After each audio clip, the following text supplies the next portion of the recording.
Duterte. Hello guys, tayo ay kakain ng durian.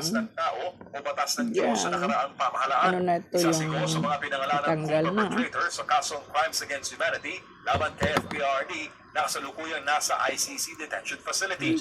Ayon pa sa senador, ipinagpapa sa Diyos na lamang niya ang lahat ng nangyayari sa kanyang buhay. Umaasa rin ang senador na hindi mapupolitika o usapin ang sinasabing ICC warrant laban sa kanya. Nataon naman ang usapin ng umunoy ICC warrant laban kay Go habang papalapit ang impeachment trial ni Vice President Sara Duterte sa July 6. Isa si Go sa mga magsisilbing Senator Judge sa Senate Impeachment Court. Kabilang rin siya sa Cayetano Block sa Senado na may labing sa pangkasapi. Narito ang mga reklamong kinahaharap ng Cayetano Block o ngayon ay minority senators.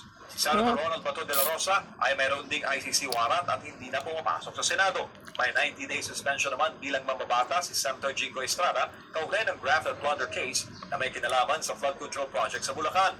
Sina Senators Mark at Camille Villar ay naaharap naman sa kasong isinampa ng Securities and Exchange Commission kaugnay ng umunoy market manipulation, insider trading at misleading disclosures sa Villar Land Holdings Corporation. Naaharap naman si Senator Rodante Marcoleta sa mga reklamong plunder at indirect bribery na isinampa sa Ombudsman. May legal actions na ang mga nabanggit na senador sa nasabing mga reklamo.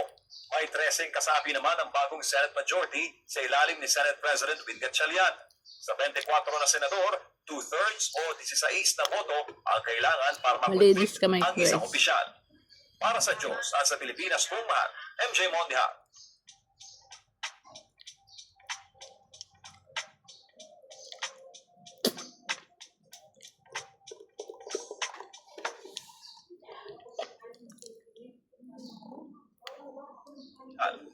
Para sa Diyos at sa Pilipinas kung mahal, MJ Mondiha. Paano naman po kayo naging friends ni Speaker Martin Romualdez? Well, ano pa, ito yung 2007 pa. mangustin. Nag-meet ko siya, nag-request ng meeting sa Manila Golf. During that time, hindi ko naman alam yung Manila Golf. Naka-chinelas lang ako, saka naka-t-shirt. Binila niya pa ako ng damit doon sa golf with collar and yung sapatos, golf shoes, may spike. So, para makapasok ka sa Manila Golf. Right then and there niya binilihan ng damit. Kasi hindi naman niya sinabi na kaya niya ako binibilhan dahil hindi ka pwede pumasok. Sabi ko, bad naman ito. Riniregaluhan ka.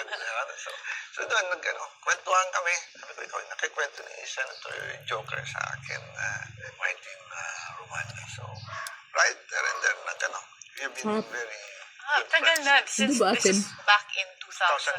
2007. Tagal na po kayong magkaibigan. Kaibigan, yes.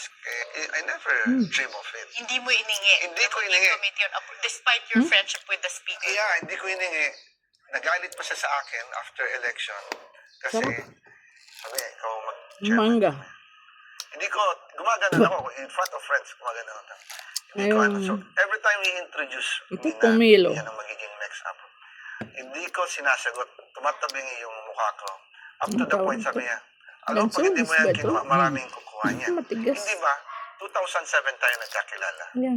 I told you, if I became a speaker, I'll make you chairman of opposition. Tamis. And you never thought na magiging speaker siya. Hindi ko na, never. Kala ko nagbibiro siya, no? Top 3 friends in Congress. Well, personally ko, everyday kasama ko ang speaker, everyday nag-focus group discussion kami, si J.J. Suarez, Congressman Suarez, si Don Gonzales, Senior Deputy Speaker. Lagi yun namin pinaplano everyday ko. Nagpa-plan kami what's good for our country, what's good for Congress, what's good for our Marang.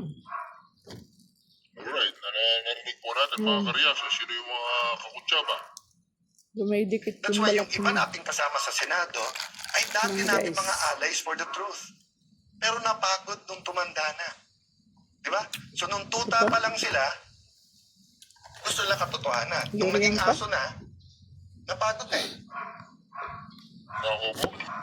Thank you for watching. God bless. Kaya Bye-bye. ko siya